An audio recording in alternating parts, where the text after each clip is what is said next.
ప్రధాని మోదీ నేతృత్వంలోని ఎన్డీఏ రెండో విడత పాలనలో రెండోసారి అన్నదాతలు చెలో ఢిల్లీ అనడం వెనుక ఉన్న డిమాండ్లు ఏంటి? వ్యవసాయ చట్టాల రద్దు సమయంలో కేంద్రం ఇచ్చిన హామీలు అమలయ్యాయా, బుట్టదాఖలయ్యాయా? రైతుల డిమాండ్లపై కేంద్ర ప్రభుత్వ వైఖరేంటి? కనీస మద్దతు ధరపై కాంగ్రెస్ ఇచ్చిన హామీ అమలవుతుందా? గత యూపీఏ పాలనకు ఇప్పటికీ కాంగ్రెస్ వైఖరిలో వచ్చిన మార్పు నమ్మదగిందేనా? సరిగ్గా ఎన్నికలకు ముందు రైతులు ఆందోళనకు దిగడంపై విమర్శలు వస్తున్నాయి. అయితే ఈ ప్రభుత్వం ఇచ్చిన హామీలను ఈ ప్రభుత్వమే నెరవేర్చాలన్నది అన్నదాతల వాదన.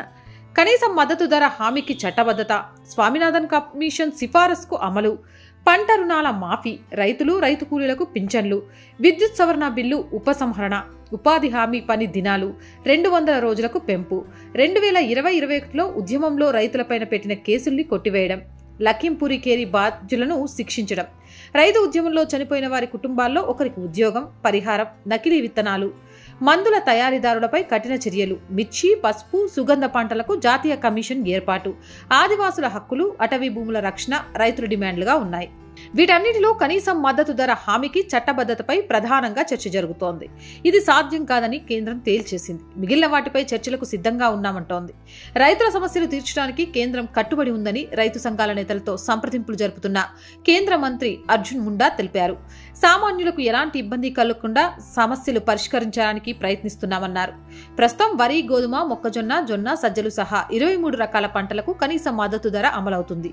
ఇది మరిన్ని పంటలకు విస్తరించాలన్నది అన్నదాతల డిమాండ్. కనీస మద్దతు ధర కన్నా తక్కువకు పంటలు కొనుగోలు చేయడాన్ని నేరంగా చూడాలని కూడా రైతులు అంటున్నారు. అయితే కనీస మద్దతు ధర హామీకి చట్టబద్ధత కల్పించడం, అది అమలు చేయడంపై రకరకాల అభిప్రాయాలు వినిపిస్తున్నాయి.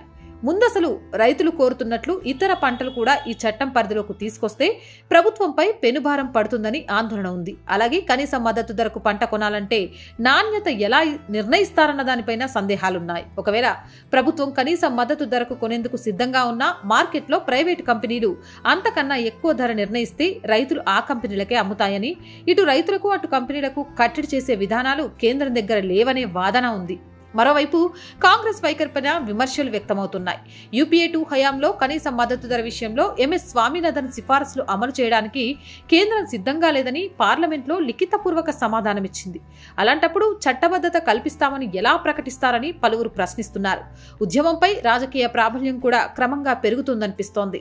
ఎలాగైనా మోడీని, ఆయన నేతృత్వంలోని ప్రభుత్వాన్ని వచ్చే ఎన్నికల్లో ఓడించాలనే ఉద్దేశంతో ఈ ఉద్యమాన్ని కొనసాగించేందుకు దారులు వెతుకుతున్నారు ప్రతిపక్షాలు.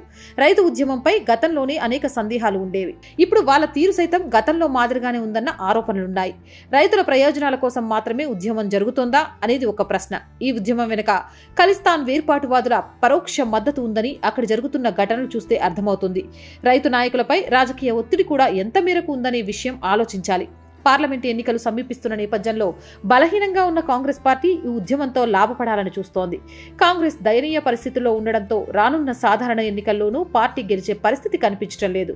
ఇప్పటి పరిస్థితుల్లో ప్రతిపక్షాలు తమ రాజకీయ ప్రయోజనాల కోసం రైతు ఉద్యమాన్ని ఎట్లా ఉపయోగించుకోవాలి అని ఆలోచిస్తున్నాయా అనే ప్రశ్న ముందుకొస్తోంది.